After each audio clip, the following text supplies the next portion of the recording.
Not directly come to the point. Bharat के जो road and transport minister हैं नितिन गडकरी, उनका कहना है कि आने वाले 2 साल के अंदर 10 लाख रुपया इन्वेस्ट किया जाएगा हाईवे के रिवैम्प में।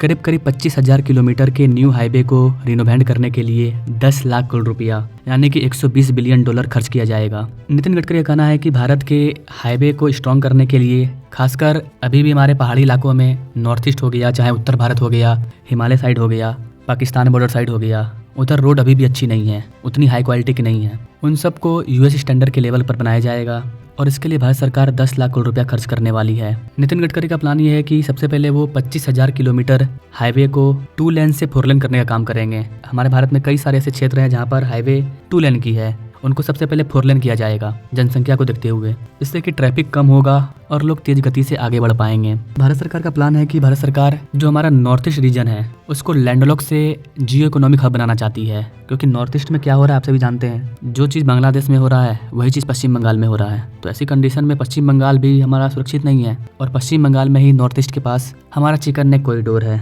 और अगर बांग्लादेश चाइना के साथ मिल जाता है और हल्का सा भी क्षति पहुंचता है अगर हमारे चिकन नेक कॉरिडोर को, तो पूरा का पूरा नॉर्थ ईस्ट, वो जो 7 सिस्टर है, वो भारत से अलग हो जाएगा, उस पर चाइना कब्जा कर सकता है। तो सबसे पहले भारत सरकार नॉर्थ ईस्ट इंडिया की इकोनॉमी को आगे लेकर के जाएगी, उसको लैंडलॉक से जियो इकोनॉमिक हब बनाएगी। इससे वहाँ के लोगों को भी फायदा होगा, भारत की इकोनॉमी भी बूस्ट होगी और हमारा जो राज है, हमारा जो देश है वो स्ट्रांग होगा, हमारे देश की जो भूमि है वो सिक्योर होगी।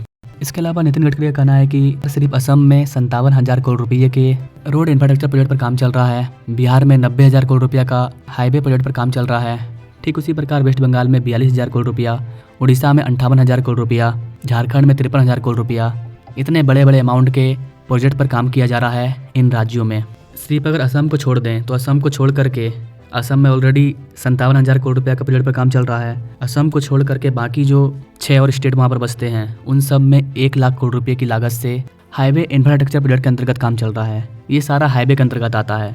तो ओवरऑल देखा जाए तो भारत सरकार बहुत ही तेज गति से काम कर रही है कि जहाँ हाईवे बन चुका है वो तो बन चुका है, उनको सही किया जा रहा है, लेकिन जहाँ पर हाईवे वगैरह नहीं है, स्पेशली नॉर्थ ईस्ट एरिया हो गया, इन एरिया पर भी काफ़ी ज़्यादा फोकस किया जा रहा है। और इसी के अंतर्गत सरकार 2037 का टारगेट लेकर के चल रही है। अभी 2 साल के अंतर्गत अगर $120 बिलियन खर्च किया जाएगा तो आने वाले फिर अगले 2 साल बाद 120 से $150 बिलियन खर्च किया जाएगा। इस तरह से अमाउंट बढ़ता रहेगा और तेज गति से भारत ग्रो करेगा, तब जाकर के हम 2047 तक डेवलप कंट्री बनेंगे। बाकी आप इस वीडियो के बारे में क्या कहना चाहेंगे, आप क्या सोचते हैं इन चीज़ों के बारे में, कमेंट करके जरूर बताइए। बाकी मिलेंगे अपने लोग अगले वीडियो में, तब तक के लिए जय हिंद।